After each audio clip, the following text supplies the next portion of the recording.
Salut la Feel Good Family, c'est Guillaume, j'espère que vous allez bien et je suis très heureux de vous retrouver dans cette nouvelle vidéo dans laquelle je vais vous présenter comment lacto-fermenter absolument n'importe quel légume très facilement à la maison.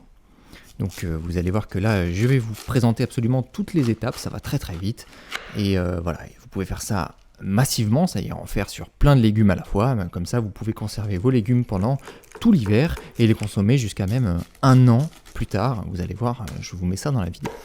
Donc pour commencer, tout ce que vous avez à faire, ça va préparer vos légumes, classiquement, vous les lavez et puis vous les amenez sur votre planche à découper pour les découper comme vous avez envie de les consommer par la suite. Personnellement, là, je prépare un chou rouge et j'ai envie de le consommer sous forme de petits morceaux comme ça pour les sortir petit à petit de mon bocal.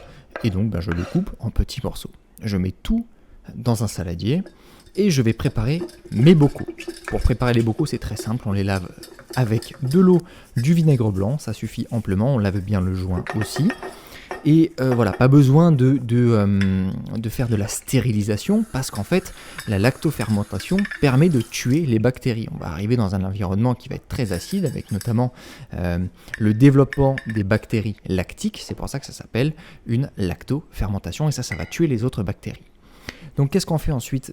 On pèse notre pot vide pour savoir combien il pèse tout simplement et on le remplit de légumes au maximum, on tasse bien pour savoir combien on peut en rentrer au maximum et ensuite on va, vous allez le voir, peser notre bocal pour savoir combien ça fait finalement le poids du bocal avec les légumes et donc on va faire une petite soustraction, le poids total moins le poids du bocal pour avoir le poids des légumes.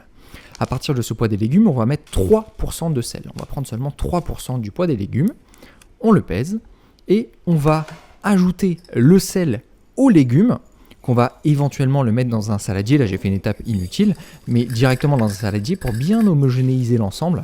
On mélange bien, comme ça, le sel est déjà bien réparti.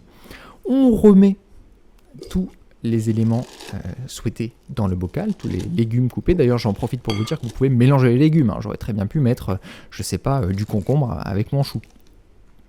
Et on vient, une fois qu'on a tout bien pressé, ajouter une feuille de chou, ça c'est une bonne technique, la feuille de chou, quel que soit le légume que vous lactofermentez, pour bloquer au fond, sous l'eau, vos éléments que vous lactofermentez, parce que vous n'avez pas envie que ça touche l'air, parce que si jamais c'est en contact avec l'air, vous n'avez plus une fermentation anaérobie. Ce n'est plus en l'absence d'oxygène, puisque ça touche l'air qui sera à la surface. Et ensuite, on va remplir, une fois que c'est bien tassé, bien bloqué par les feuilles de chou, on va remplir avec de l'eau filtrée au maximum, c'est l'idéal, une eau de qualité. Ensuite, on remue un petit peu pour faire évacuer les bulles d'air, et tout simplement, on ferme, le bocal est prêt. On n'oublie pas de bien immerger tous les légumes, donc 2 cm idéalement au-dessus, et on garde aussi 2 cm avant la fermeture du bocal, parce que vous allez voir qu'il y a des chances que ça dégueule un petit peu.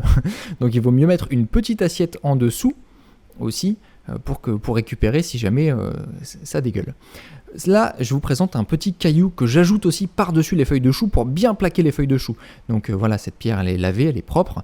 Et vous avez vu d'ailleurs là dans la petite vidéo que effectivement ça a dégueulé de mon côté, donc il y a eu un petit dégagement.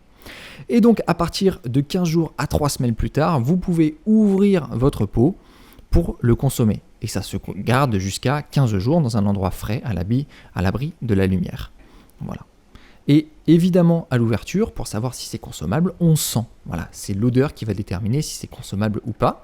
Si ça sent pas mauvais, vous pouvez le consommer, il n'y a pas de souci. Si vous sentez que c'est le moisi, vous pouvez jeter votre pot entier. Ça a été contaminé. Ensuite, je vire donc la petite pierre, les feuilles de chou. Comme ça, on n'en a plus besoin.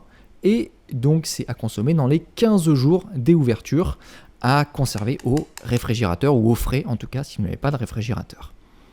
Voilà, surtout à consommer aussi en petite quantité, parce que ça peut être dommageable pour les intestins, même si c'est évidemment excellent pour le microbiote intestinal.